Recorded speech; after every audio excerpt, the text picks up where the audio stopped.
Hello, hello, hello. Sorry I'm so late. It is Friday the 14th of November 2025. I'm Graham Hughes. You're watching Morning Brew on Politics Social. Welcome one, welcome all.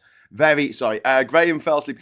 I've been awake since 6:41. But unfortunately, I kind of mistimed getting things set up this morning. And I'm like, and it's like 10 to 9. I'm like, okay, I finally got the thumbnail done and I've got this done. And I'm like, oh, I haven't had a shower or brushed my teeth. Okay. Oh, classic. I'm gonna blame it on my ADHD. Why not? Why not, eh? Welcome one and welcome all to Morning Brew here. We've got Diz, we've got Miss Paula Thomas, we've got Amy Walker, we've got a super chat straight off the bat. Brilliant. Thank you so much to Richard Wood for the £10 super chat. I hardly ever get a chance to watch in real time, grabbing the chance to send a super chat. Oh, thanks, Richard. That is really, really kind of you. Thank you so much. We've also got Elle in the chat. We've got Townsend. We've got Simon Smith. We've got SG and Sarah and Diz. And we've got Plum Duff in there as well. Hello. Amy Walker as well. Hello, everyone. If you'd like to join the chat and you're watching live, all you need to do is hit the subscribe button. We only allow people to join the chat if they are a subscriber. This is a safety thing to stop trolls coming on board and being horrible. So don't be a troll. Don't be a bigot. Don't be horrible, or we will mute you and boot you. We've got some wonderful, wonderful people in the chat, like Viper Scott and Diz and One Angry Pagan, if One Angry Pagan's there, who have got a little spanner next to their name. See a little spanner? See a little blue spanner? Yeah, that means they can kick you off while I'm yakking on about something else. You know, I might not even notice. I might not even notice. Anyway, so today we're going to be talking about the U-turn of the U-turn. So are they going the same way? So in the manifesto for the general election of 2024 last year, the Labour Party said, listen, we're not going to raise taxes on working people. The idea being for most of us is that, okay, right, so you've got to define working people. That's kind of hard to define, you know, but we'll let you have it because they don't want to say working class because nobody thinks of themselves as working class except people who aren't working class. It's an infuriating thing that the British do. You meet these tremendously posh, landed people living in a castle, which they call a castle, and they're like, well, I came from a very working class background. It turns out they went to private school and then university. And then Daddy gave them £500,000 to start their first business, which failed, of course, because everyone's first business failed. But then Daddy gave me another £500,000 to for my second business. That failed as well. Anyway, £19 million later, I finally found something that fucking worked. And I could pay for the marketing. I could pay for a staff to do all the work for me, so I don't have to do shit. And I just made all the money in my sleep, basically, for investments. So I think that's the differential. Differential? No, it's on a car, isn't it? No, I think that's the difference, isn't it? Between what we kind of regard as working people and people who are earning but not necessarily working. Because the people who are rich earn money in their sleep. In fact, when they go to bed at night and turn out the light, in those hours, they will earn more than you earn in a year. In one night. That's how rich these people are. So let's tax them instead, okay? Now, income tax is obviously on your income. Capital gains tax is on your assets. So, yes, please give me that capital gains tax. I was thinking about this because, you know, when people go, oh, I don't want you to pay inheritance tax. You know, you only pay inheritance tax if you inherit over £1 million of stuff from your parents, okay? £1 million. £1 million. If it includes the family home, £1 million. So if your house is worth £1 million, you don't have to pay any tax at all. If your house is worth £1,001,001, you have to pay tax on the £1. Okay? And people complain us to say, oh, we've been taxed twice. Being taxed twice we are. I was thinking about this. Hang on. So the money for these shows, right? When you're kind enough to watch the adverts or give a super chat or become a member of the channel, which you can do by just pressing on the join button. If anyone wants to become a joiner, a rejoiner of the European Union. Hey, you know what I'm saying. But yeah, if you do that, then the money for that goes into my limited company. I have a limited company called Erindle Star because I like naming things after Tolkien things. But unfortunately, the most evil people in the world I've also jumped onto that bandwagon, and I feel like I should probably change the name now. But I just hate the fact that, you know, huge passion of my life, and a huge chunk of my childhood growing up in the Tolkien legendarium is being ripped away by these toxic, disgusting billionaires who would never get laid if they weren't so fucking rich. That's the funny thing about incels, isn't it? They follow these very, very ugly rich people who have got no personality and treat women like shit. And then they're like, how come they get girls and I don't? I'm going to hate women now. And you're like, the reason they get it is because they've got the money. You see, if you don't have the money, you've got to be charismatic and charming and kind and generous. Give people your time. Make them laugh. Make them laugh. But obviously they don't want to hear that. They want to hear that, oh, you know, I'll be horrible to everyone and then they'll all sleep with me, which is not the way it works. But I'm getting off the point here. So it goes into Arundel Star, right? And then I have to pay tax on that because that's a company, right? It's a limited company. I have to pay tax on that income, right? And then it comes to me, right? So I pay myself. I don't pay myself a lot. It's below minimum wage. But, you know, I pay myself, you know, X amount. And although I rarely have to pay any income tax on that because I don't earn enough really to pay income tax, if it does go above the threshold of 11,800 a year, I will have to pay tax on that. So I've been taxed from a company and then I get taxed on my income, right, from the company. Okay, another layer of tax. And then if I buy something, right, I pay VAT on that. So I'm paying a third layer of tax. Taxed thrice. Triple lock. There you go. And these people go, oh, I'm paying inheritance tax. I'm being taxed twice. No, you're not. You're not. Because first of all, if you're the person who has fucking carked it, you've carked it. You're dead. You don't have to pay any more tax because you're dead. It's okay. It's fine. We're not going to take, you know, the coins out the pockets of your corpse. It's fine. And even if we did, who cares? You're dead. But whatever, right? The people have to pay tax on that money that they're getting for free from just absolute chance, absolute game of chance. They happen to pop out of the correct vagina in the correct coordinate of longitude and latitude on this planet to make it so they were born rich, you know? They're paying tax on that money for the first time. So the other way of looking at it going, oh, I'm being double taxed. It's as daft as the guy in the shop, when I buy some, I don't know, some bloody fruit pastels or something, I have to pay fucking tax on it because it's a luxury product, obviously. Saying, oh, hang on. No, because Graham's already paid the tax on that. Graham paid the VAT. So I'm not going to have to pay any income tax because that's my... it's already been taxed. Yes, all money's already been taxed. You know, there's probably an atom of a molecule of water, H2O, in you, right now, in you, one of the trillions of molecules that make you. There's probably one molecule of water that once lived in the guts of Julius Caesar. Because it's all recycled. There isn't any money that hasn't been taxed. There isn't any money that's been produced that never gets taxed for the whole lifespan of the thing existing. It's just the fucking circle of life. Like you're, I don't know, like the Lion King, kind of. I just... Anyway, so yeah, tax the assets. And stop these whinging little fucking bastards who are going, oh, look at me, I went to private school. Well, my parents having to pay income VAT on private school fees. Yes, you fucking should. Because here's the thing, right? Here's the thing. Lord Tarquin, come over here, you little shit, right? Listen, right? If your mummy and daddy spent 30 grand on an extension for their house, they'd have to pay VAT on the work, they'd have to pay VAT on the materials. Do you understand? So 20% of that 30 grand, so £6,000 of that enterprise, of the investment they have made in their house, would go to the exchequer.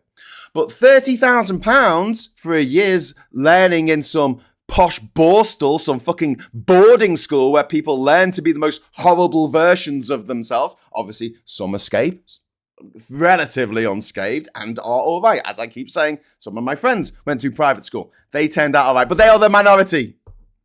They are the exception, not the rule. The rule is, if you're an entitled little shit, going to an entitled little shit school for entitled little shits is highly unlikely to produce someone who doesn't grow up to be an entitled big shit. Okay? Look, you can't argue with that. It's just the way it is. So these people, we're getting VAT on private schools. Oh, we're getting taxed more on our inheritance tax. Good. Fucking good. I don't want people having to pay more tax who are working every hour God sends to just keep the fucking boat afloat. You know, we're filling with water constantly. We're constantly fucking bailing. Most of us. We spend our lives bailing. I've got a fucking spreadsheet, a mad fucking spreadsheet on Google Sheets of just my fucking debts and all the stuff I owe and my bills going out and this and that. And I'm just like, I'm drowning. I'm drowning, you know? And I don't think I'm the only one. Meanwhile, these rich motherfuckers are earning more than I earn in a year in their sleep. And I'm paying a lower rate of tax on those capital gains. So end that. Bring capital gains up to the same amount as income tax. Simple as that. And don't give me this shit about, oh, we're being taxed twice. No, you're not. You're not, because you've made money. You only get taxed on the gain that you've made. And it doesn't even apply to fucking houses. You know, if it's the house, if it's your residence that you live in, and you bought it for £2.50 in 1971, and now it's worth £17 million. The other thing we need to sort out, and I hope they do this in the budget. I don't know what the remit is for them doing this. I mean, they need to rewrite the fucking tax code, to be honest with you, but it's council tax. And we really need to talk about this. We really need to talk about reforming council tax. It is so outrageous that someone, a pensioner, living in a little terraced house in a mining village in Durham, is paying more council tax. More, not as a percentage. Yeah, obviously it's a percentage more, but just flat rate more. They are paying £1,500 a year in council tax. Meanwhile, someone in Westminster living in a £17 million mansion in the middle of one of the richest cities in the world is paying $1,200. Now, I dare someone who is a conservative, someone who's a fucker, or any of those to try and justify that for one fucking second. It's got to be addressed. We've got to look at it. And we need to find ways of taxing the rich. And I will actually give Labour some credit here, right? Labour have brought in VAT on private schools. They have brought in the closest loophole in inheritance tax, where you can just buy up vast swathes of land and then hand it on to your next of kin without having to pay any tax on that. They've closed those loopholes. Good. Keep going. They are taxing the rich, but they're taxing the rich in ways that they can get away with and ways that actually raise money. Because while people aren't right when they say, oh, but everyone's going to leave. They had this great thing on the Daily Show the other day where they had like a mashup of all the times on like Fox News and those right-wing pundits have said that people are leaving New York. And so they had a clip from this week where it's like, oh, we're leaving because of Mandami. People are leaving. And then they had a clip from 2024 and then from 23 and then from 22 and then from 20. And then it went back all the way back to 2005. It was just clips of right-wing pundits saying, everyone's leaving New York, all the millionaires are leaving. It's bullshit. And remember that story over the summer that was everywhere about people are leaving because of Labour? Wasn't true. Invented by a company whose job it is to help people move to other countries. To help rich people, sorry, not you and me, to help rich people move to other countries. They completely made it up. They sent it out to all of their friends, their old school chums, in the newspapers, and they just printed it without having to think. And then pundits, who also went to school with the newspaper people and the people running this company, go on TV, go on Gammon Box News, go on the BBC, go on ITV, go on Channel 4, go on Channel 5, and say, yeah, people are leaving. All the millionaires are leaving. When they're not. They're absolutely, resolutely not. Because, whisper it quietly, friends, this is one of the best countries in the world. I hate having to say that, because when I was traveling around the world, honestly, this would be my number one. It's now not even in the top 100 as far as I'm concerned because of Brexit and austerity and Tories and Truss and the handling of COVID and fucking Labour being a bit shit as well. It's not the green and pleasant land that I think it could be, but the potential is there. And London is a world-class city. I know I take the piss out of London because it's down south and I get a nosebleed if I go that far south. But at the end of the day, it has the best public transport system in the world. Hands down. It's better than Tokyo. It's better than Barcelona. It's better than Paris. It's better than New York. It's loads better than New York, actually. It's not fucking filthy. Yeah, it doesn't stink. It's bad. I know it's fucking hot. That's the only thing that's a real diss to London. The London Underground is fucking roasting hot. But they should be using that heat to produce energy for houses and buildings and flats and office blocks and things. They could be tapping into that heat under the ground in London, because all that heat's building up from the kinetic energy, is it, or the trains? The trains just make all this hotness, and then the heat can't escape because it's trapped under all this rock and all this soil, and then you got like a layer of concrete on top, like a big thermal blanket. And where there isn't concrete, you've got tarmac, which is oil. We just love to smear oil all over the ground. What did you do 20th century? Well, we got all this oil and we dug it out and we burnt a lot of it because we knew it was going to destroy the planet and cause refugees. And refugees mean more people are likely to vote for autocracy and austerity. So vote for fascism. It enables the fash. That's why climate change is happening. It's enabling the fash. I need to circle back around to that later, actually, about the climate change summit. Something I want to talk about that. But the heat down there is phenomenal. Anyway, getting off the topic. People like living in London. There's theatres there. There's cinemas. There's pubs. There's restaurants. Some of the top restaurants in the world. Like, people like living there. And people go, oh, yeah, I like Dubai. Dubai is so fucking superficial. And I know people who live there. I know people who live there. I know people who want to live there. And I think it's somewhere you can go if you like somewhere like Vegas. It's essentially Vegas, but with less gambling and less booze. But yeah, it's essentially Vegas in the desert, which Vegas is as well. So if you like trashy, gold-painted chintz shit, yeah, but, and here's the thing, right?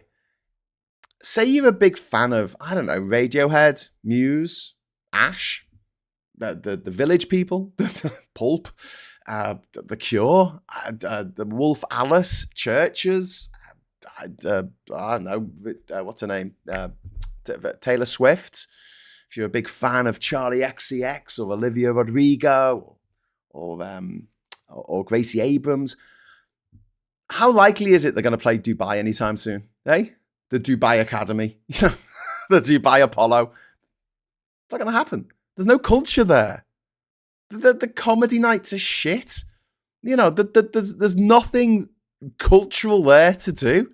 And this is a big turn-off. It's why a lot of people go to Dubai and they're like, oh, this is great. It looks like a big fucking plastic shopping mall. Oh, look at that building. It looks like a pile of pennies on top of each other. Oh, could I go to the top? No, you can only go 2/3 up. Okay, I'll go 2/3 up. Can I go up at like 6 o'clock in the morning when the sky is when the air is clear? No, we're not going to open the viewing platform on the fucking 2/3 up platform that you're actually allowed to go to in the Burj Khalifa, the tallest building in the world. We're only going to open it at 10 o'clock, but by 10 o'clock it's dead hot and you've got heat haze everywhere, so you're not going to see anything. Yeah, so you go up the tallest building in the world and you see shit. That's it.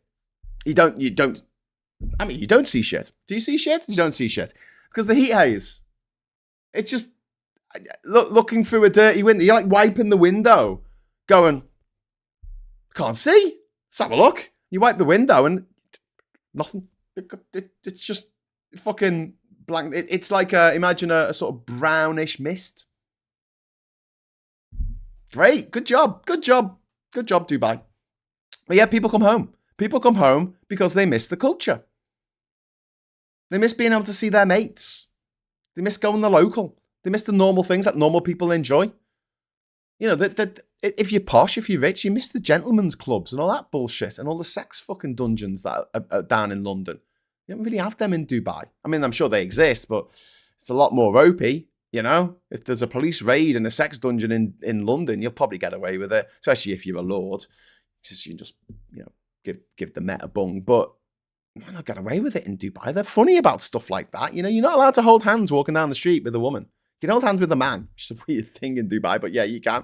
Yeah, there's a little Dubai hack there. Dress your wife as a man, and then you can walk down the street holding hands with her. You know, they've got all these mad rules. You're not allowed to kiss in public. You're not allowed to do this. And people get sick of it. They come back.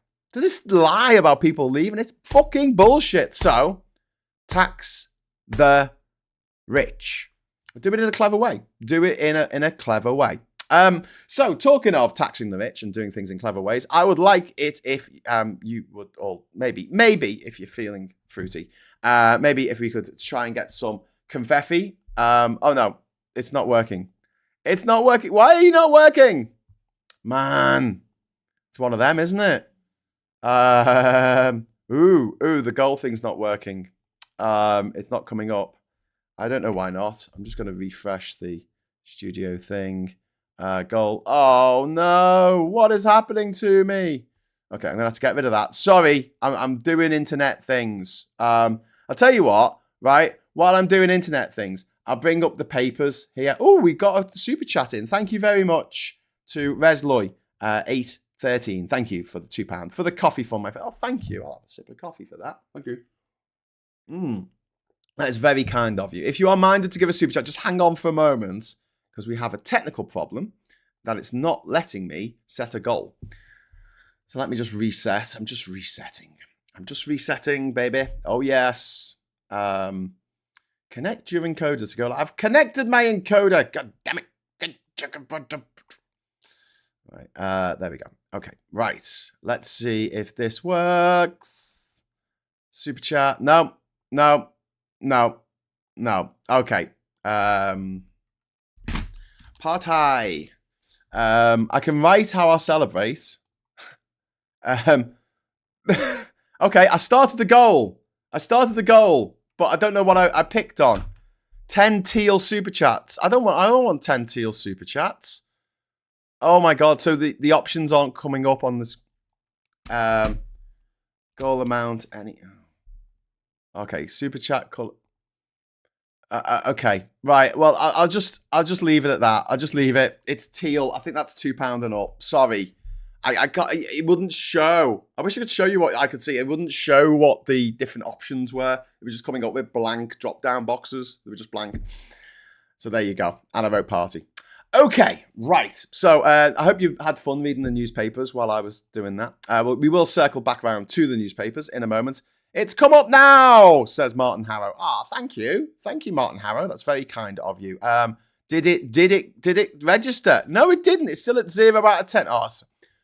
YouTube's having some fucking issues. Did I tell you about the other day when I went onto my YouTube earnings and it doubled? And it went, there's a bug. I mean, what a cruel bug. What a really cruel thing to think. Oh, yeah, great. I can pay off a bit of one of my credit cards. And then it's like, no, only joking, Graham. We're just playing a little prank. Bastards. Anyway, so yeah, tax the rich. But the income tax rise that died before it lived. Reeves floated. Well, I mean, the government clearly was leaking things to say, we're thinking about the income tax. What do you think about that? But it would be a blatant manifesto breach. Then they spent days refusing to rule it out. And now, apparently, it's been abandoned. Which is great, because it makes the government look indecisive, panicked, and internally divided. I wonder who's advising these dickheads. Oh, it's Morgan McSweeney, who apparently, according to Number 10 yesterday, they stand by Morgan McSweeney. I don't know who in Number 10 stands by him. I think it's just Keir Starmer, who's like, he's great, I love him, he's the best. When actually everyone else is just looking at him going, he's fucking useless, mate. He's ruining your party. If he's working for the Tories, he's doing a great job.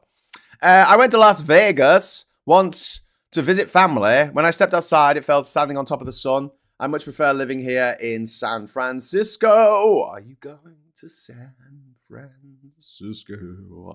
Toyota Corolla, thank you very much for your $5 super chat. $5.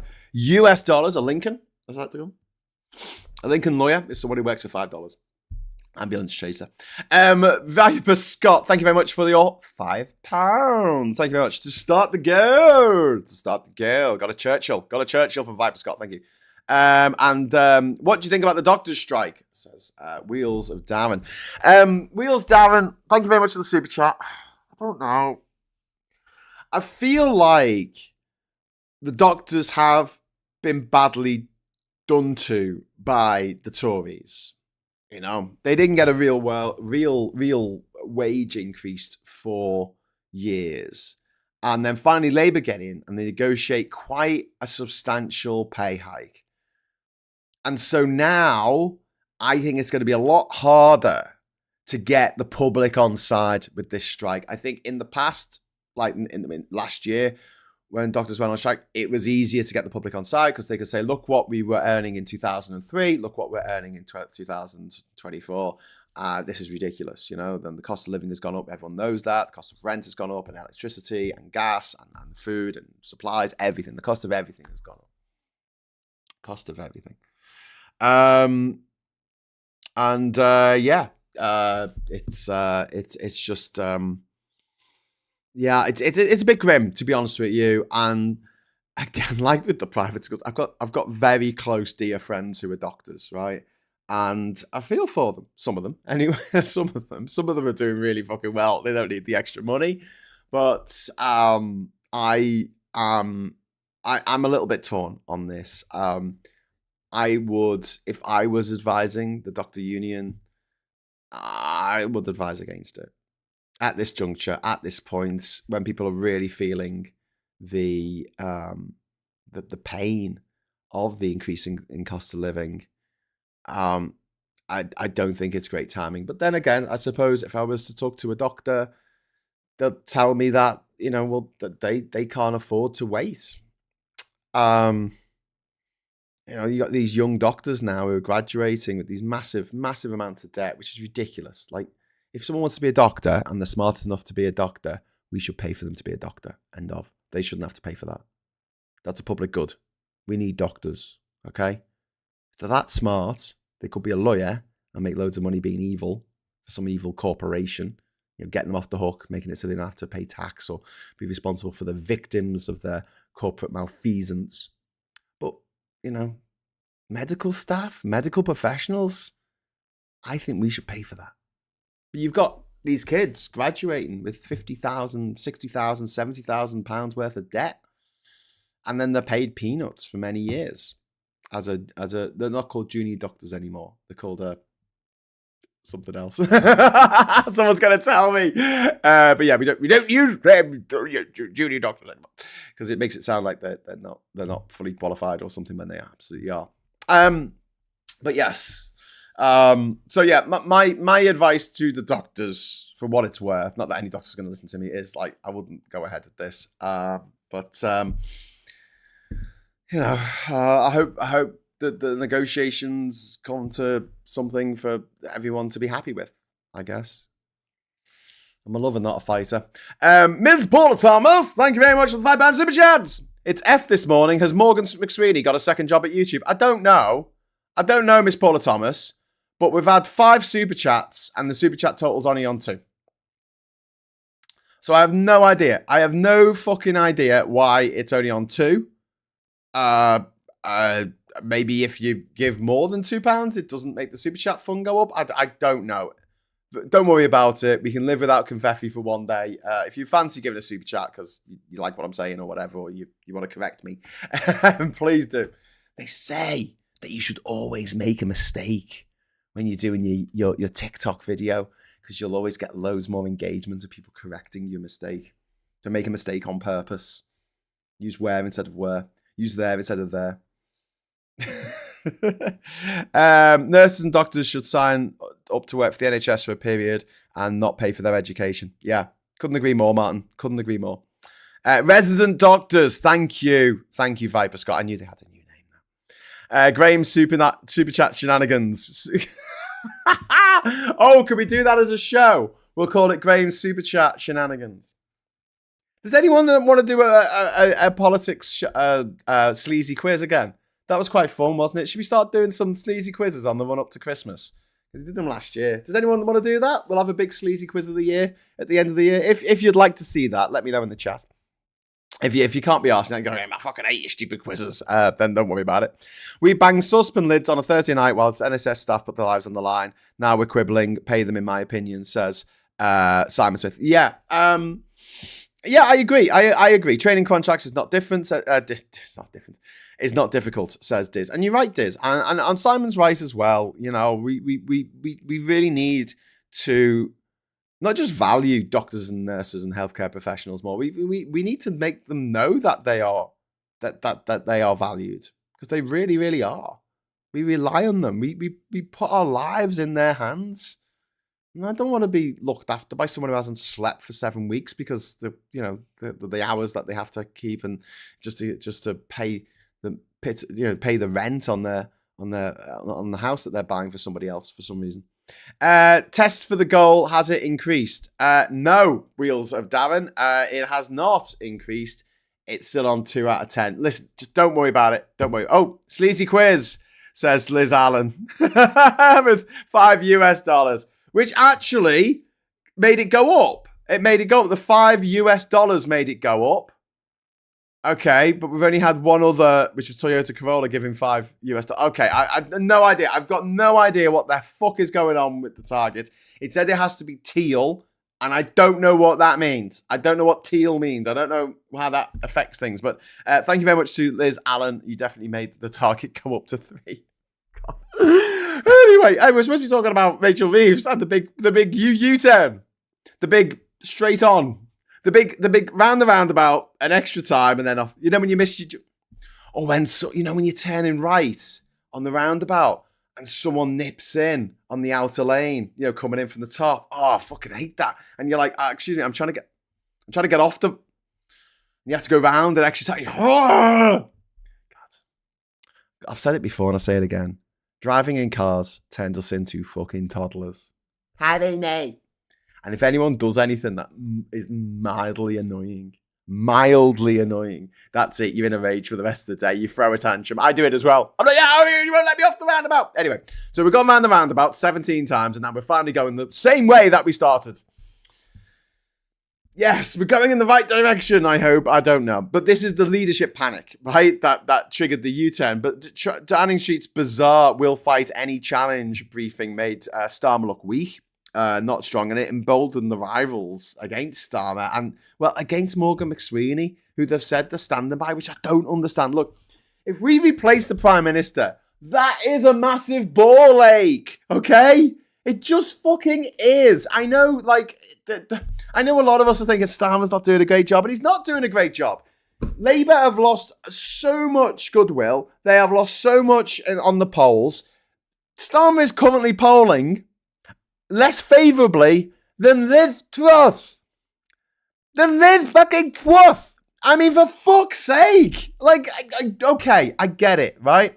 But replacing him is going to be a massive ball ache. So if we want to replace him, there's got to be a vote. There's got to be letters going in. There's got to be 81 of them or something. There's got to be a vote of no confidence or something. And then they've got to go to, we've got to have people got to run for it. They've got to get signatures to sign up to, they need 100 signatures and then they can run. And then it'd be put to the members, which costs a fortune. They have to ask me what I think, who I think the Prime Minister should be for some reason. And I'll get all this shit, right? And then by the end of the process, it might take weeks. It might take months, right? We're getting a new Prime Minister. That's a pain in the arse, right? Morgan McSweeney, they could sack him now. 9:43 in the morning, fucking sack him, right? You could have a new Chief of Staff in by 10. That's it.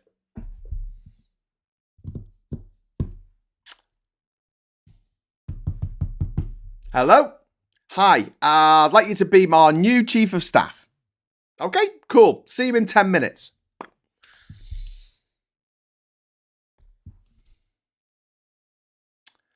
So, although I'm not not necessarily against the idea of replacing Starmer at some point in the future. I think right here, right now, if Labour want to make a difference, they need to get rid of the guy who everyone seems to hate. Because as much as we don't want it to be, politics is a popularity contest. It always has been, always will be. You've got to get people to vote for you. You've got to get people on side. You've got to get people to see the world through your eyes, which the rich are very good at because they're taught how to do that. The rest of us, meh. But yeah, the government is looking at the moment like it doesn't know how to run its own fucking party. Never mind the fucking country. And that's really bad. You know, this week has shown deep fractures between number 10, the Treasury, key cabinet members, backbenchers, splits in the party. But all those splits, all those cracks in the party, right, all converge on one little ginger-bearded twat called Morgan McSweeney. Get rid of him. Get rid of him. He doesn't matter. Like, I know that sounds harsh to say about another human being. I'm not saying they should, like, I don't know, string him up. I'm saying that they should fucking just give him his marching orders. You know, bring him back on when you want to do a fucking campaign or something. Apparently he's good at that. So what's actually happened? Well, Reeves has already told the OBR that she planned to break the manifesto. The documents were submitted. The groundwork was laid. The stealth messaging has begun. This wasn't a trial balloon. This was real. So Labour changed the law to say that before any budget is made by any future government, although obviously it's a law, so it can be taken back by a future government because no government can bind the hands of its successors. But they made this law essentially for themselves, because if we fuck the Tories, whoever get back in, they'll get rid of this rule. But you have to run it through the Office of Budget Responsibility, is it, the OBR? You have to run it through the mandarins of Whitehall and say, will this work, right? Because of what happens with this Truss's budget, which blew a £425 billion hole in our pension funds. Well, I say ours, not mine. Your pension funds, other people's pension funds. I guess I don't have a pension.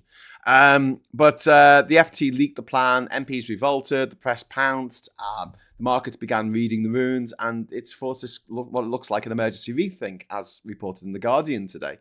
So Downing Street has panicked, pulled the plug, and folded. The speed of the retreat makes Starmer and the timing, it makes Starmer and Reeves look fragile.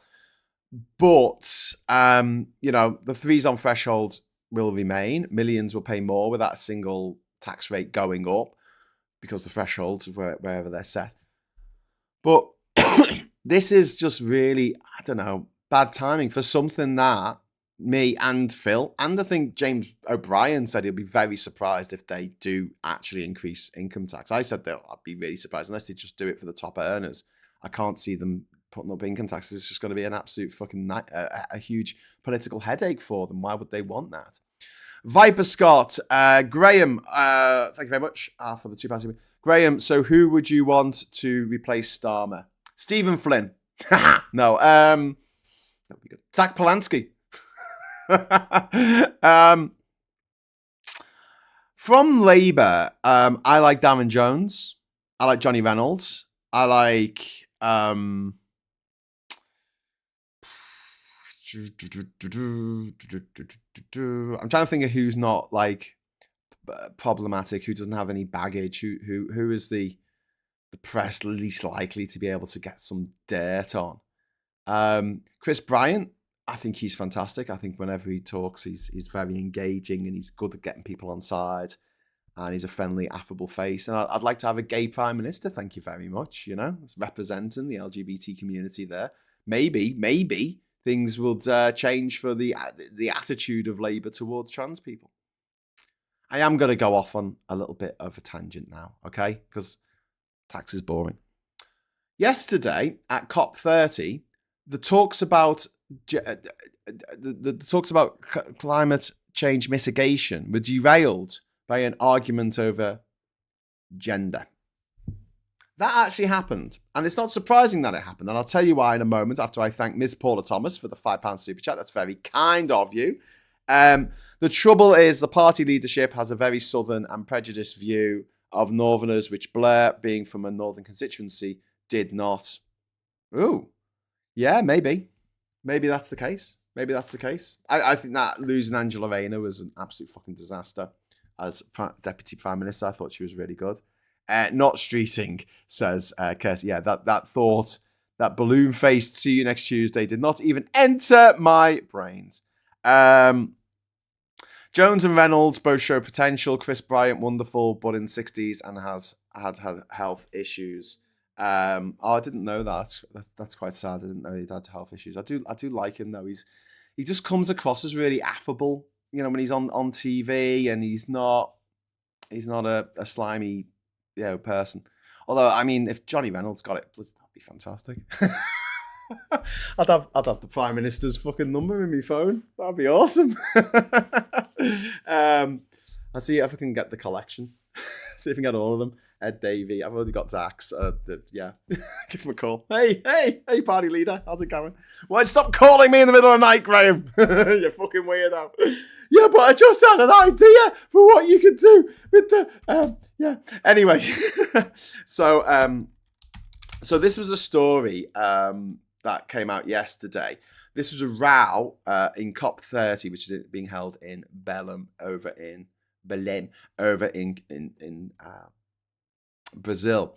There's been a row over the definition of gender at COP30 and their plans to support women. Advocates say that conservative countries push to define gender as biological sex will backslide on decade-old language within the UN. Right? I'll just address the £2 super chat there from Kirsty. Thank you so much, Kirsty. I'm a PM. Get me out of here. Very good. I like it. But thank you very much to Kirsty there for the £2 super chat. So the definition of gender threatens to bog down pivotal talks at the COP30 climate summit, and something that we've said on this channel before, and I think it's worth restating: 80% of the funding that goes to transphobes and transphobic organizations in the United States of America comes from oil companies. I'll say that again, because this is a really important connection that everyone needs to make, whether you're a trans ally, whether you're trans yourself, or whether you're just walking down the street and you just didn't know this. We have to let people know. 80% of the funding that goes to transphobes and transphobic organizations in America comes from the oil industry. Okay, when I say transphobic organizations, I don't just mean like the Republican Party. I mean like organizations like For Women Scotland, for example, in Scotland, that are set up to be vile transphobic enterprises. And that speaks volumes about why this is happening, why it's happening now. Why didn't it happen 10 years ago? Why was it 10 years ago that my trans friends were just getting on with life? You know, they were transitioning, or they transitioned, they had, you know, found someone to settle down with. They were just they were working, they were just going for a piss in the toilet that they felt comfortable going for a piss in. No one gave it a second fucking thought 10 years ago. What's changed? What has changed in the last 10 years? It's the rise of green energy. The fact that making energy from solar panels and wind turbines is so much more cheaper, so much more efficient, and so much better for the environment than burning oil. This is the kickback from the oil companies. And it is no surprise that the oil companies owned by, you know, these tyrants in Saudi Arabia and Russia, and, you know, all the countries where they get loads of money from the oil industry because they've got loads of oil. They're the ones leading the charge against trans people, against trans people's existence. They're the ones doing it. And these oily motherfuckers have got an almost infinite amount of money to spend on this shit. And they're doing it. They're doing it in plain sight.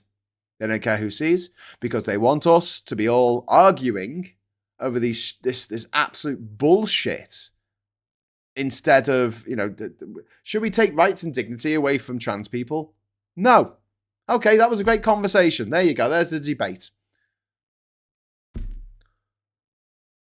Instead of actually addressing climate change and transitioning to energy sovereignty, energy self-sufficiency, Wind turbines off the, in Dogger Bank, wind turbines on every fucking hill in the Pennines, in Snowdonia. I don't care. Put them up because we need this. We need this because we need a future. They have mapped this out, and it's very, very clear that they've mapped it out. And it's infuriating, and it's heartbreaking, especially for my trans friends, colleagues, people who I know and love, who are having to live through this shit. That trans people are being used, being abused by these huge companies, by the likes of Putin and bin Salman in Saudi Arabia. They're being abused in order to distract people from the damage that these oil companies are doing to the world. Meanwhile, while they're making record profits, while we're burning record amounts of oil and gas and coal, and the world is getting more and more inhabitable. The world looks like a big place, yeah. But spin a globe round. One side of it is ocean, the Pacific Ocean. One side of the planet is ocean. And then you have the habitable zones. See where everyone's crammed in the world. Temperate regions, tropical regions. The desert, no. Desert, very sparsely populated. Anywhere near the Tropic of Cancer, Tropic of Capricorn, tend to be sparsely populated. Unless they have some like little microclimate that means that they actually have fairly, clement weather throughout the year. Why? Because you can't grow crops in a desert.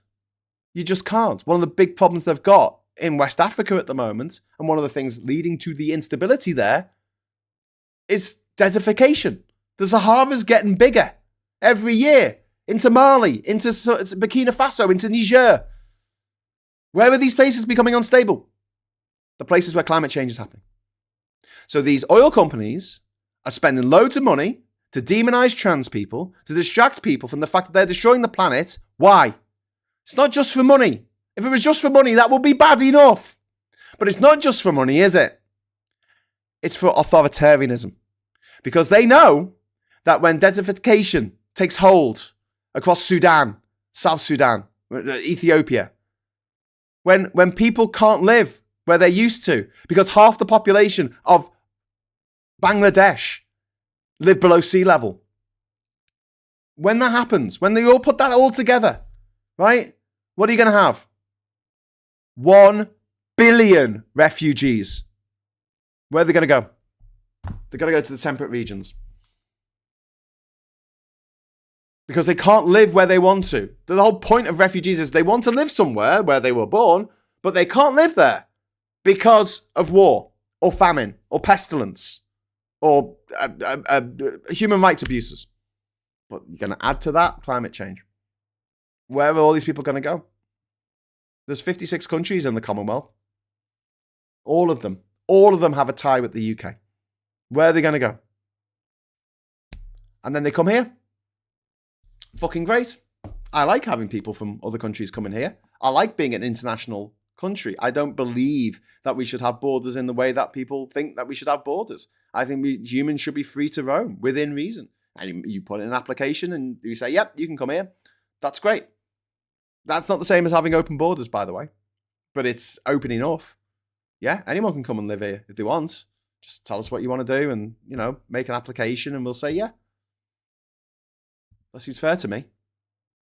But they know that when 1 billion people are on the move, people in countries like this are going to vote for authoritarian, fascist, motherfuckers like fucking Farage. Like they've done for Trump in America. They want to create refugees. They want to create pockets of poverty, pockets of instability, places where they're having civil wars, and places where the crops will not grow because those fields are either flooded or they're too fucking dry because of climate change. They're accelerating climate change on purpose for money and for power. And this needs to be called out across the board. And trans people, unfortunately, are being used as a Trojan horse, a little mind worm to get into otherwise reasonably thinking people on the left, people who are members of the Labour Party or the Green Party or the Lib Dems going off on one about trans women. Oh, how dare they be in women's sports? They're stealing. Oh, you suddenly care about women's sports, do you? Okay. Name a woman who plays rugby professionally. Go on. I'll wait. Ivan, thank you very much for the £20 super chat. People will not make me feel bad for liking Where's Streeting. Of course, I detest the anti-trans side. I have trans friend myself. He has helped me a lot, though, in my autism campaigning, and I won't feel bad about that. Okay, fair enough, Ivan. Thank you very much for the super chat. I know you've had a good experience with Wes Streeting, but some of my trans friends have really not had a good experience with Wes Streeting, and he has met up with vile transphobic groups. And if he had met up with anti-autism groups, people who were putting out bullshit about autism being caused by paracetamol or whatever the fuck they want to say one day to the next, and don't actually want to help people in the autistic community, I think you probably have a different view of like, why is he meeting with these people? Why is he doing this? Why is he bringing something out that's actually actively harming autistic people? And I don't think there's much worse thing that you can do right now if you're going to be horrible to trans people than ban puberty blockers. Because if you are a trans kid and you know you're trans and yet you've got to go through puberty in the wrong gender, and you've got to watch as hair starts coming out your face and you develop an Adam's apple and your voice gets really low and your feet get really fucking big and your shoulders get really wide. That's irreversible. It's irreversible. And this is the situation that we've got now with the Labour Party that brought in this puberty blocker ban, which was only supposed to be temporary, and now it's not. It's fucking permanent. And it's not even just on the NHS. It's on private as well. So if you want to get puberty blockers, you've got to fly to another country. Again, we're seeing a situation where if you are rich, if you are born into the correct family, they can afford a trans child. In the same way that back in the day, you could afford to have someone gay in your family if you were rich. You could have all the gay sex you wanted if you were loaded. If you weren't loaded, if you're just a normal person living a normal life, you're in trouble. Kirsty McTeer, thank you very much for the £2 super chat. Well, Reeves and Graham, first us, then the rest. Yeah, Kirsty, I'm so sorry. I am so fucking sorry that this is happening. And it's so infuriating when you try to explain this to people, like, this is why this is happening. And the question that I always ask whenever I meet a transphobe is, did you feel about this way 10 years ago? What changed? What changed in the last 10 years to make it so that trans people were the worst? You know, trans people, you know, they're the biggest problem in the world. No, they're not. They're not. They're just normal people getting on with their fucking lives. Getting on with their lives. And this, you know, year fucking 7 biology of just like, there's a man and there's a woman and there's nothing in between. I mean, it's like, it's so childlike, and it's not something that anyone who actually studies this stuff for A-level, into university, master's, PhD, would ever say. They will never say, oh, there's only 2 genders. Clearly, obviously. I mean, you know, it's obvious, isn't it? This is the kind of mantra, the kind of shite that people spout because they're so arrogant. They think that everything they learned by the time they left school at the age of 14 is everything they ever needed to know. But there you go. So this row in COP30 does not come as a surprise, but it does come as a source of absolute infuriation.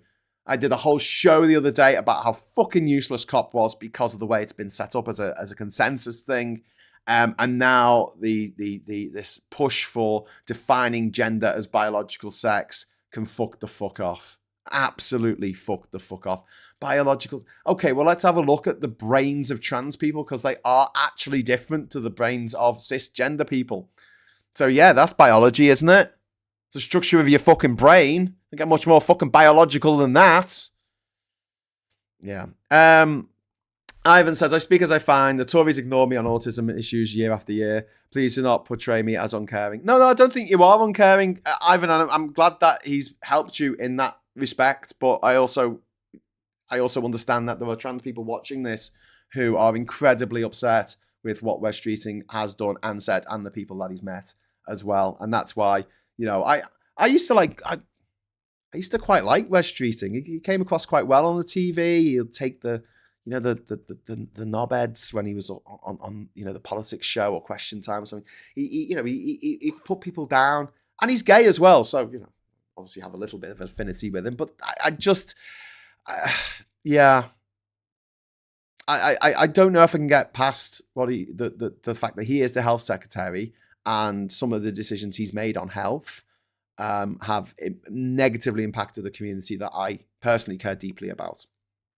But yeah, I'm glad that he has some good traits, and I suppose everybody, except Nigel Farage and Trump, I suppose everyone has, and Tommy Robinson, I suppose, and Richard Tyson, Jacob Rees-Mogg, and Boris Johnson, and Michael Gove, and Liz Truss, and Isabel Oakeshott, and what's that woman's name? No, the other one, the fucking Haiti Hopkins, and Julia Haitley Brewer, and yeah, okay, they don't have any good traits, they don't have any good parts to them, but some people are all right, I guess. I completely defeated my own point then halfway through making it, but yeah, except for all the people that I don't like. Anyway, so yeah. So this is just a bizarre story that the world is facing absolute upheaval. We're going to have 1 billion refugees in the next few years, not even like at the end of the century, but by 2050, which is only 25 years away. Within the lifetimes of nearly everyone watching this, we're going to see huge swathes of people who cannot live where they used to, because where they used to live is underwater or it's now a desert.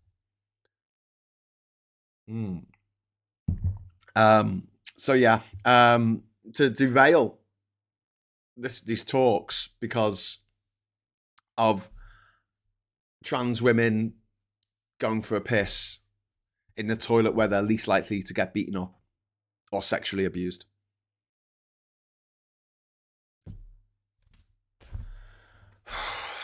Yeah.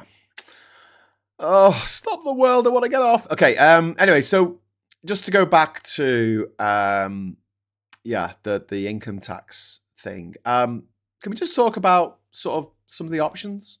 The Labour, me and Phil and James O'Brien, all three of us stated on the record that we didn't actually think they were going to go ahead with this and that they were doing it to test the waters. It appears they were, but it's made them look quite weak. But let's have a look what we can do. First of all, wealth taxes. Tax wealth instead of work, okay? Capital gains is a big one for this. Align it with income tax, so the wealthy don't pay half the rate on investment compared with wages. This will raise tens of billions for the exchequer. We need an annual wealth tax on the super rich, a 1% levy above 5 million. Simple, popular, effective. France has done it. Spain has done it. And we can argue about how effective it is, but it is a little bit effective. It is. And closing the inheritance tax loopholes, which is something that we have to do. So we've talked about farms. So there was a big thing where you could buy loads of land and say it's a farm.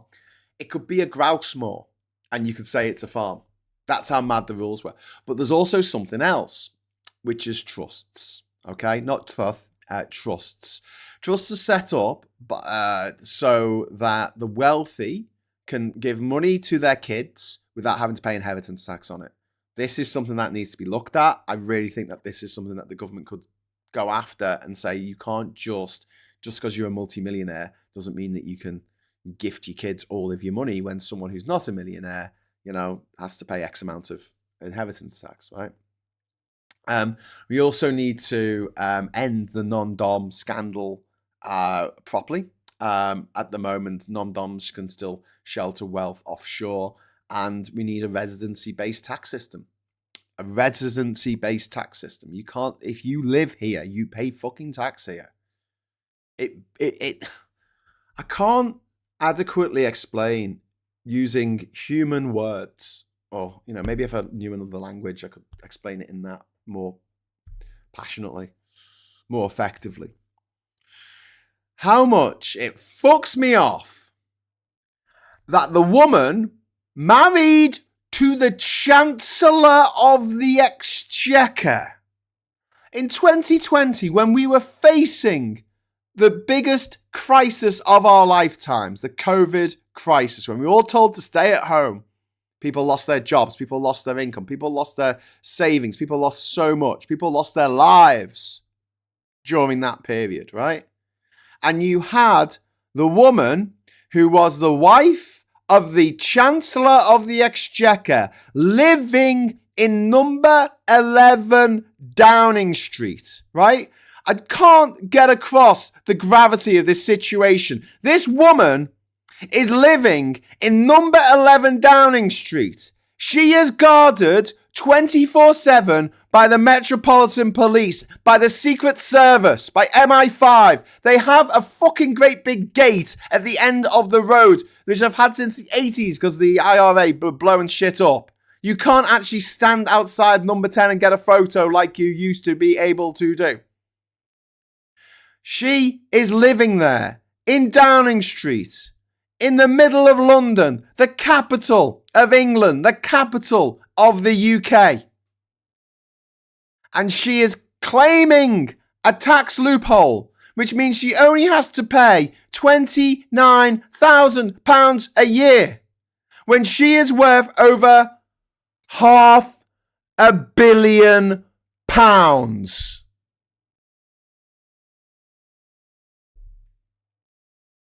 What the absolute fuck is that? Do you get police officers standing outside your house making sure no one breaks in? Do you fuck? Do you reckon if she got injured? Do you reckon if she got ill? Do you reckon if there were complications during childbirth, the NHS would say, I'm sorry, you don't pay enough tax, we can't look after you? No. They would have looked after her. And we would have paid for it. We would have paid for this individual living in number 11 Downing Street. A property worth millions. It's never going to be for sale, but if it was, it would be worth millions. In the middle of London. And she pays 30 grand a year tax because of the non-dom loophole. And people are getting upset about trans people going for a piss in this world, in this life, in this country, on this fucking platform on YouTube. Right now, people are getting so angry and so irate.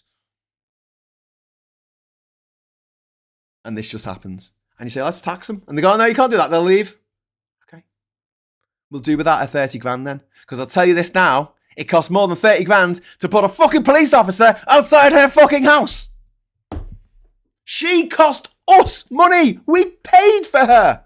We paid for this woman who wouldn't give anything back. And she was the wife of the Exchequer. Fuck's sake.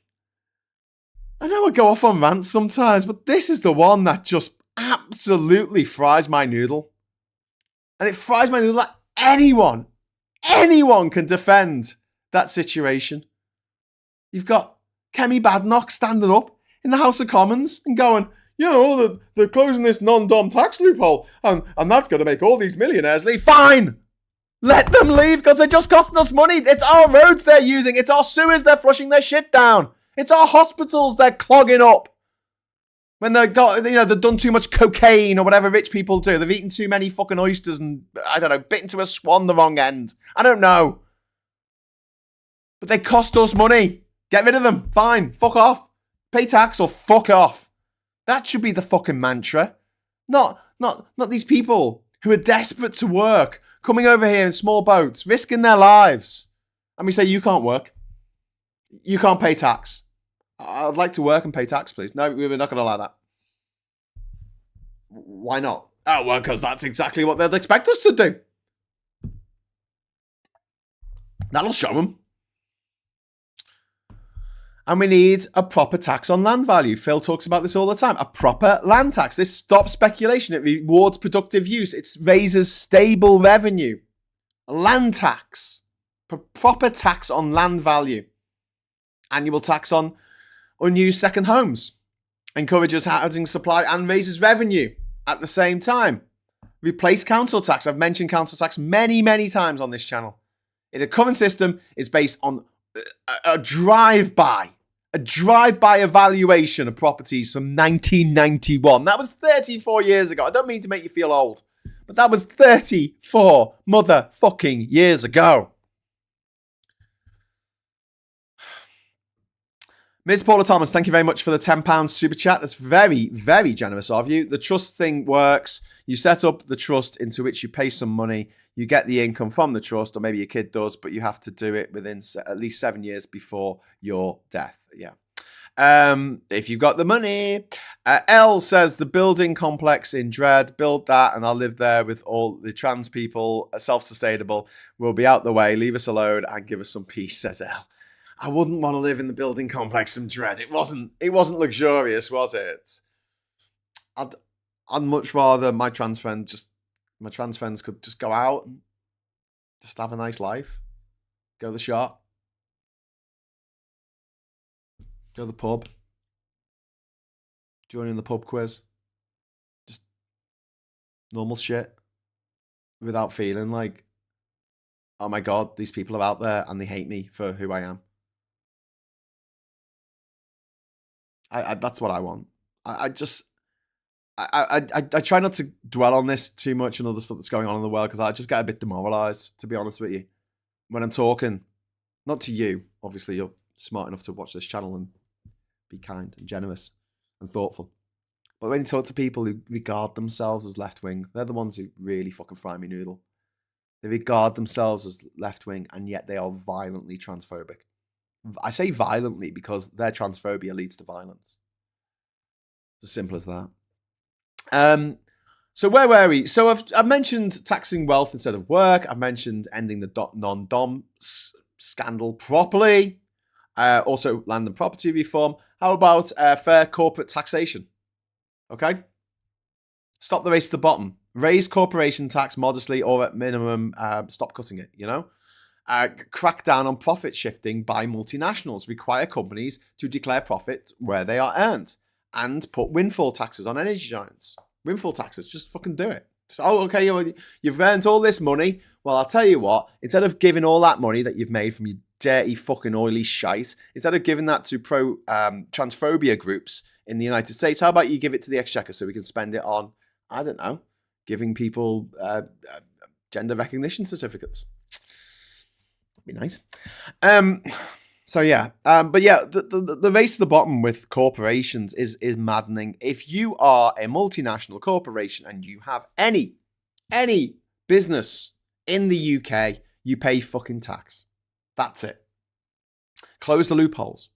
We can't have this situation where someone like Starbucks, a company like Starbucks, and I explained how it works, whatever they make in profit, $1 billion, let's say they make £1 billion a year. That's all of the Starbucks in the country. How many Starbucks are there in the UK? Let's find out. Should we find out together? It'll be fun.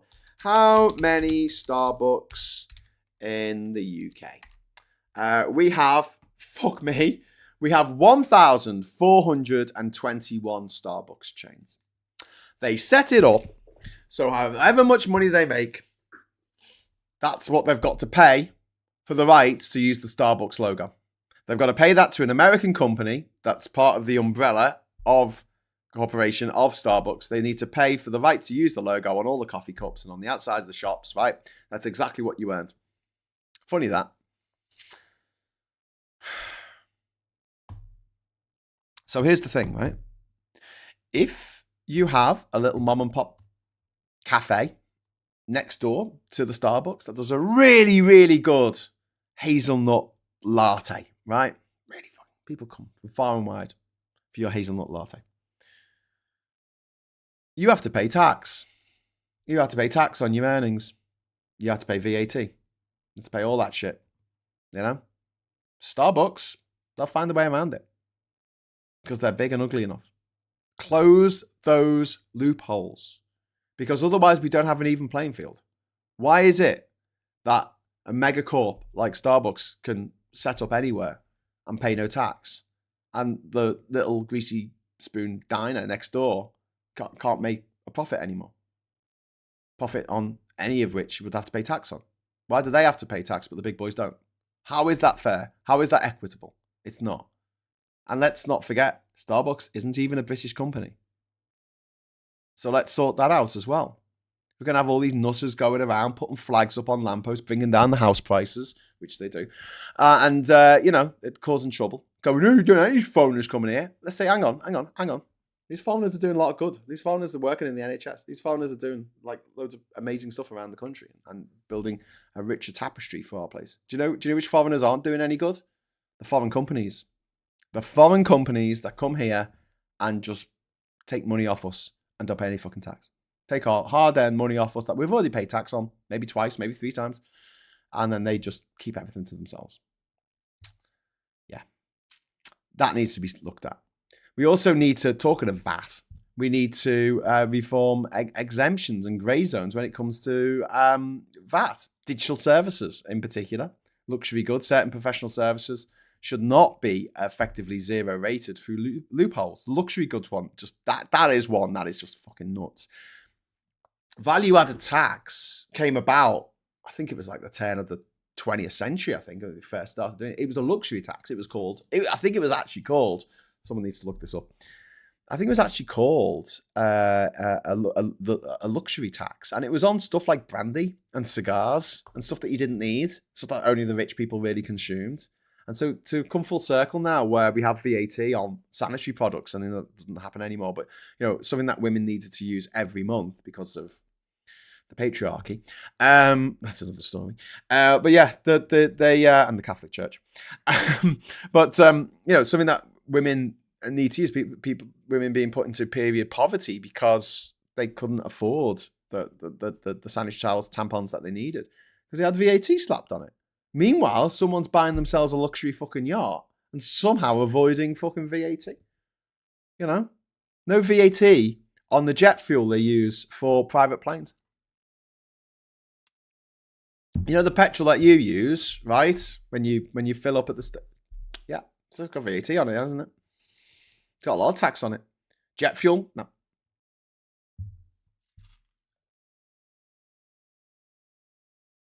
So when Nigel Farage is flying around in his private jet that's being loaned to him by some Russian oligarch, the fuel going into that doesn't pay the VAT on that. That's nice, isn't it? Should we sort that out? Yeah, I think we should sort that out. And yeah, they need to tax online giants fairly, level the playing field with small UK businesses. I still find it a bit odd that I get paid from Ireland for being on this channel. Like, why isn't it Google UK? Why is it UK and Ireland? We're based in Ireland because they know they can do a tax fiddle over there. Yeah. 20% VAT on public charges. Yeah. Fucking madness. But, on your private jet, that's destroying the planet. We should also have a tax on frequent flyers. Stop encouraging it. Stop all this, you collect your points and you get to fly more. Fuck that shit. You're allowed 2 flights a year. There and back. So it could be four flights, technically, if you stop off somewhere along the way. But, you're allowed to go to one destination and come back each year. After that, you have to pay a fucking massive tax because you've already flown somewhere. That's it. In France, they've actually done away with short-haul flights where there is an alternative by taking a train. Ms. Paula Thomas, thank you very much for the £5 super chat, which is why I wish there was a credible British alternative to Amazon. And my £10 chat didn't update the goal.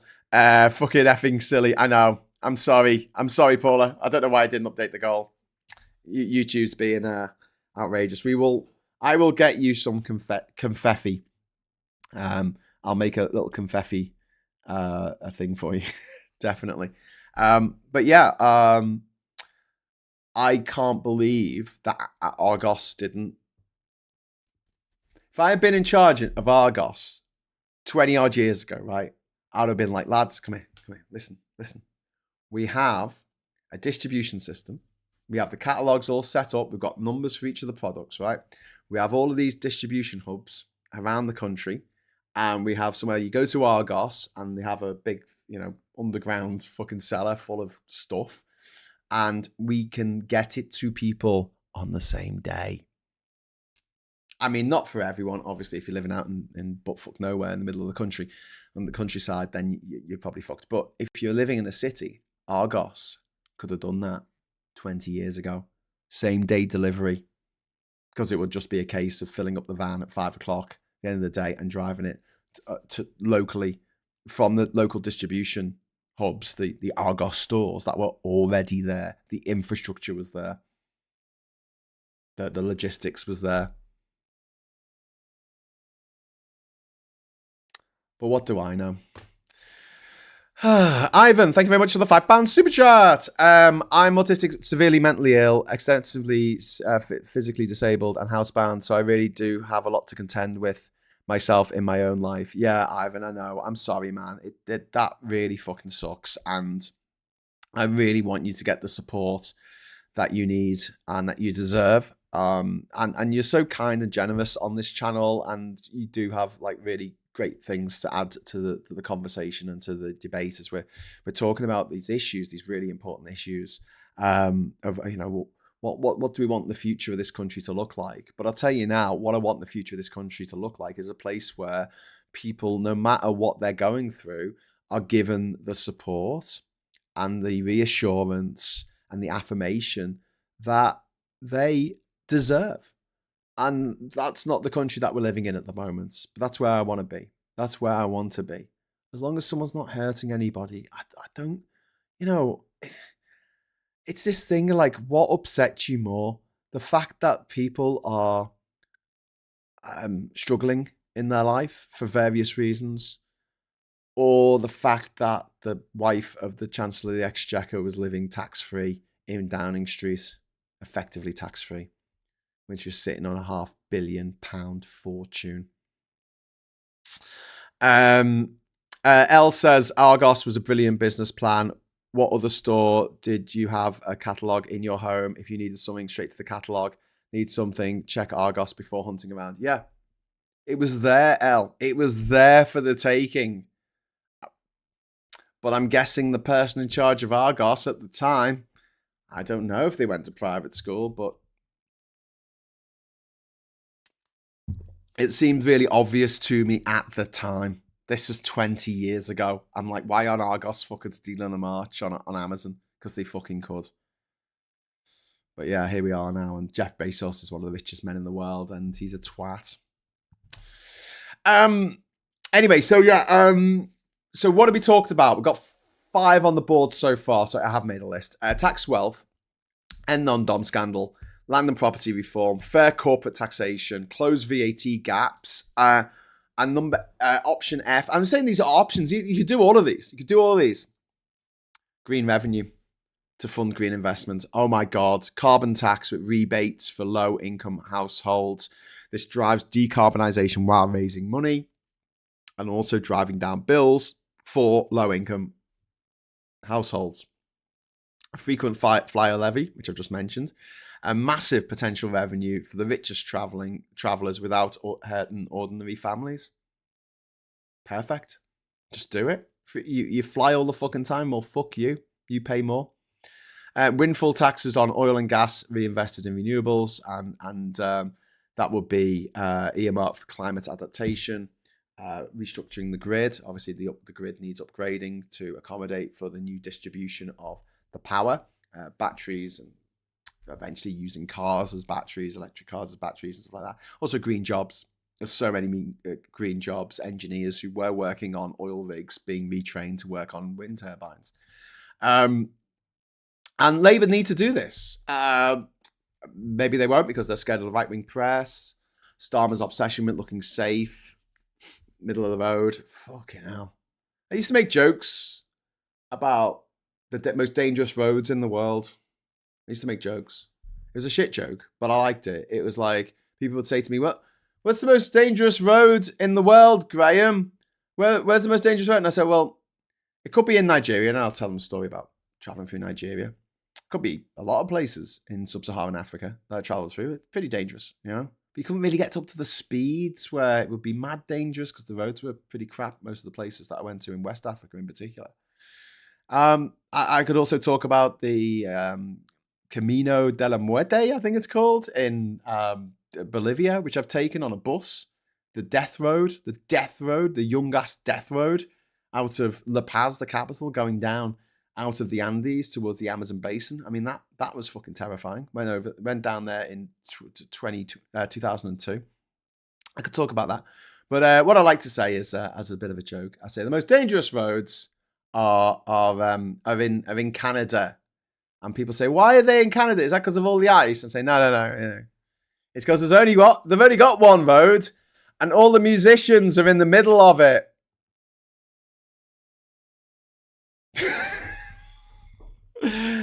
Anyway, so being middle of the road, Roger Irrelevant, Starmer. Yeah, I don't think it's going to win you too many fans. Although, if people like Nickelback, I'm sure they will like Starmer. But I don't know if that many people like Nickelback. I'm just saying. Yes, I know there were fantastic bands from Canada like Stars and Arcade Fire. But although Win Butler's a bit fucking... Win Butler is a bit problematic. Perfectly educated. And also, Leonard Cohen. And William Shatner. I mean, come on. Who's not loved the version of Rocket Man by William Shatner? Come on, you got to love the Shat. So, I'll let Canada off the hook. Just a little joke. But the main point is, you don't want to be middle of the road. You don't want to be middle of the road. You don't really Roger Irrelevant. You just don't. You just don't want to be this guy, going, I don't want to do anything that's too outrageous. I want to be a safe pair of hands. It's like, you're boring everyone to death. You're literally boring everyone to death. And, there's this internal faction anxiety where the party's terrified of upsetting its right flank, the fucking blue Labour twats who they need to get rid of. Get rid of Glassman. He's not even a fucking MP. Just get rid of him. But doing nothing. It's making it worse. So it's going to be interesting what happens. There's the other point as well about the bond market. Boogeyman. Truss spooked the bond markets because she cut taxes without funding them. And the markets care about maths, not ideology. And the thing is, taxing the wealthy supports credibility. Sustainable, progressive revenue calms markets, doesn't threaten them. And Labour's caution now is a bigger risk than being bold. And I think this is the budget on the 26th. We're only 12 days away. This is the budget that could change everything for the country, could change everything for Labour if they play this well. But whether they play it well or not is another matter entirely. Anyway, we don't have time to go to the papers because I need to get going now. It is 10:30. And I'm going to have to love you and leave you. I'll be back at 1:00 with the agenda with Phil Morehouse. Thank you very much for the super chats. Thank you very much for the chat and for all of your love and support. And I will hopefully see you at 1, if not 9:30 tonight for the Friday night social. So until then, thanks for watching. Hello, good evening, welcome, and goodbye.